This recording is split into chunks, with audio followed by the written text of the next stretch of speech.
Hello everybody, welcome to the 15th of February, the day after Valentine's Day 2017, and in case you were living under a rock, today is also the day that the media decided to once again call PewDiePie an anti-semite, because he was making jokes about being an anti-semite, pretty much only because the media was calling him an anti-semite based on jokes he had made previously.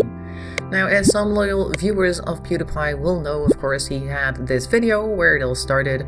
Well, actually it started before then. It started basically with him being a big name on the internet and the media needing clicks. That's where it started. But where it really started recently was the video he made, of course, on Fiverr, which is a site where you can go and give somebody $5 and they'll do something for you. And he went there and he went to see how far people would go for $5, and a couple of guys actually wrote a sign that said "Death to all Jews," which you didn't think that they would do because most normal, common people wouldn't actually do that for $5, but these guys apparently needed the money or didn't really care, so they made the video, and because he was the one who made the order, everything kinda went crazy. If it had been some regular Joe who had made the order, probably the guys on Fiverr would have had a problem, but the person who ordered it probably would have gotten away scot-free, or maybe they would have gotten their account banned. But other than that, nothing really would have happened. But it was PewDiePie, and that is of course the reason why everybody jumped on the bandwagon. Now, whether or not you like PewDiePie and his content, whether it's the content from 2014, 15, 16, 2037, 2009, I don't care what year you liked your PewDiePie from, you do have to agree that he has a tendency to make some pretty risky jokes, and some of them may have gone too far, but that doesn't make him an anti-Semite. So how is it possible that all these news outlets are simultaneously calling him a anti-Semite? Well, I mentioned it earlier, they need clicks. Because, ladies and gentlemen, drumroll, the media as we know it is dying. That's right. With the increasing popularity of online platforms where people can go and get their own news, people have steadily decreased watching television, reading newspapers, and signing up for all the usual traditional media outlets, so they really need to get your clicks. They're clickbaiting the hell out of the news, even when it's not really news. This is called yellow journalism. Print whatever you think people will want to read and buy. It's kind of like those little tabloids that used to circulate that have all these really weird, scandalous stories about aliens landing in somebody's backyard and having sex with their dog or something like that. It gets people excited, it gets people interested. Well, not in the dog thing, but you know what I mean. They want to read it because it's scandalous and it's out there and it's interesting and it's news and it's got bright colors and not too many difficult words, so that's the type of thing we want to read, right? I should say wrong, but these days that is apparently how it works. Now that kind of reminds me of this trend they had, I think it was in America in the 1950s, where the government thought, if we just go and give people all the facts and all the information, and then they'll have enough information to make well-educated choices in their life.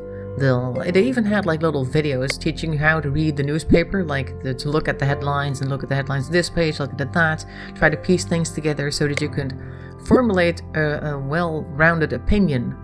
But that didn't work, because people tend to not think much, they tend to feel, and they want to feel good about something that they read, that they want to feel something when they read a newspaper or watch something on TV.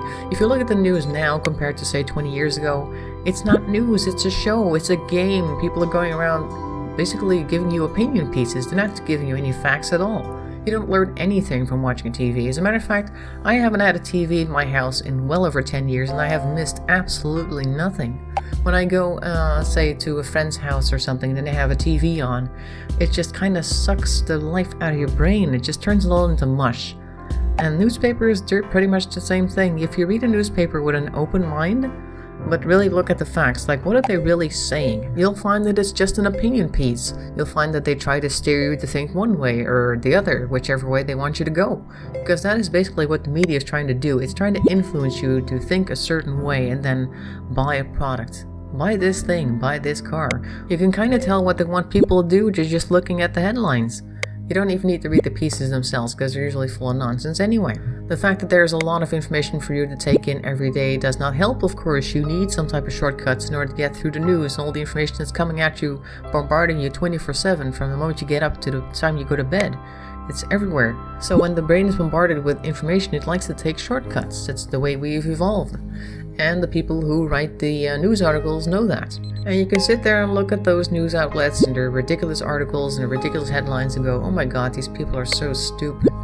But actually they're really smart. They have a whole team there sitting around thinking what would be a good title to catch people's interest so they can click on our link and read our website and get all the ads, and so we can get more ad revenue, etc, and we can keep this boat afloat, because they are literally sinking. They're using all these social engineering tricks that they can find to try and keep their business afloat. Anyway, so there's all that going on, and then of course there is the sacrificial lamb. In this case it's PewDiePie, and he's going to be thrown under the bus so people can keep their jobs somewhere in media land. Now, it's bad enough that these people are slandering other people just to be able to pay their bills. I think they should just go look for a different job, perhaps. Maybe suggestions, tips, pro tips. But it's also really annoying to see how all these people jump on the bandwagon. They read one article which is written by one person with one goal in mind, namely to make money, and they just draw their conclusions from that, and they just continue to hate on this person whom they have never met, probably never watched a video of, and probably never will. Their only reason to dislike this person being because it's fashionable to dislike someone who is popular. At least more popular than you. And there are quite a few people who are less popular than PewDiePie, so quite a few people who probably want to hate on PewDiePie. It's funny because I was never really subscribed to PewDiePie until quite recently, because before I had watched a few of his videos and I didn't really like the content too much. I thought it was a little bit annoying, as a matter of fact. But then recently he started to do these vlogs where he was actually talking about things that bothered him, and I saw like a genuine, authentic person. And when I found myself watching yet another PewDiePie video, a vlog video, I decided to actually subscribe this time, because once I've watched a video of someone 10 times without actually subscribing, I say to myself, maybe I do like their content, and perhaps I want to be kept up to date with what he's doing. So click that button. Before then I might have rolled my eyes at whatever he was doing, but if I had caught the news as it were today, I probably wouldn't buy it very much, because I've already seen a lot of stuff that the media's been doing, which is a little bit weird to say the least. Like these two women were interviewing each other, I think it was that CNN? I don't even know, but there's these two women, these two reporters, and they're talking to each other about being live on the scene, and there's something interesting going on, and if you watch the traffic behind them, even though they're pretending that they're really far away from each other, you can see the same cars and trucks going past them, like with only a few seconds in between. So these people are standing on the same parking lot, making a big deal out of nothing. And that's just one case where you can clearly see that they're reporting on nothing. But it makes you wonder how many other news articles aren't really news.